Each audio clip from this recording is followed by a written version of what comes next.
నిర్మల్ జిల్లా కేంద్రంలోని మున్సిపల్ కార్యాలయం ముందు టీజీఈ జేఎస్ ఆధ్వర్యంలో మహాధర్నా నిర్వహించారు. ఈ ధర్నాలో ప్రభుత్వ ఉద్యోగులు, ఉపాధ్యాయులు, గెజెటెడ్ అధికారులు, పెన్షనర్లు పెద్ద సంఖ్యలో పాల్గొన్నారు.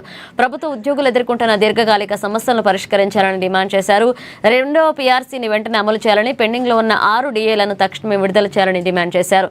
ఉద్యోగులు, పెన్షనర్లకు సంబంధించిన ఈహెచ్ఎస్ ను సమర్థవంతంగా అమలు చేయాలన్నారు. అలాగే సిపిఎస్ ను రద్దు చేసి ఓపీఎస్ ను అమలు చేయాలన్నారు. ఉద్యోగులకు సంబంధించిన 2000 కోట్ల పెండింగ్ బిల్లులు ప్రతి నెల విడుదల చేయాలని ప్రభుత్వాన్ని కోరారు. దీర్ఘకాలంగా పెండింగ్ లో ఉన్న సమస్యలను ప్రభుత్వం వెంటనే పరిష్కరించాలని కోరారు. సంబంధించినటువంటి సమస్య దాని తర్వాత నేనెప్పుడు మాట్లాడతా అధ్యక్షుల గారు మాట్లాడాలా తప్పక ఒక్కటే ఈడ ఉన్నటువంటి 2 లక్షల బిల్లు వరకే మరి ఉంది. అది కూడా దాన్ని ఏ హాస్పిటల్స్ కూడా మరి టీజీజేఏసీ కేంద్ర సంఘం ఇచ్చినటువంటి ఆదేశాలు మరి ఎందుకంటే ఇప్పటి వరకు వేచి తురుచి ఉన్నటువంటి ప్రజా ఉద్యోగులు మరి తన యొక్క ఆవేదనను ఆపుకోలేక, తన బాధను దిగమింగలేక మరి ఎంతో బాధతో మరి ఈ రోజు ఈ ఉవ్వెత్తున ఈ యొక్క ఉద్యమానికి మరి మహాధర్నకు రావడం జరిగింది. ఎందుకంటే మరి 1 సంవత్సరం కాదు, 2 సంవత్సరాలు కాదు, 3 సంవత్సరాలు అయిపోయింది పీఆర్సీ గడువు మూసి.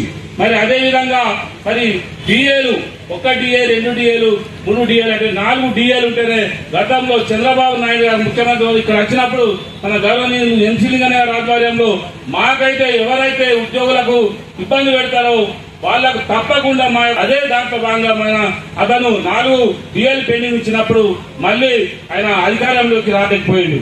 అదేవిధంగా మరి దేశంలోనే ఏ రాష్ట్రంలో కూడా ఇప్పటి వరకు మరి 6 డిఏలు పెండింగ్ ఉన్నటువంటి చరిత్ర లేదు.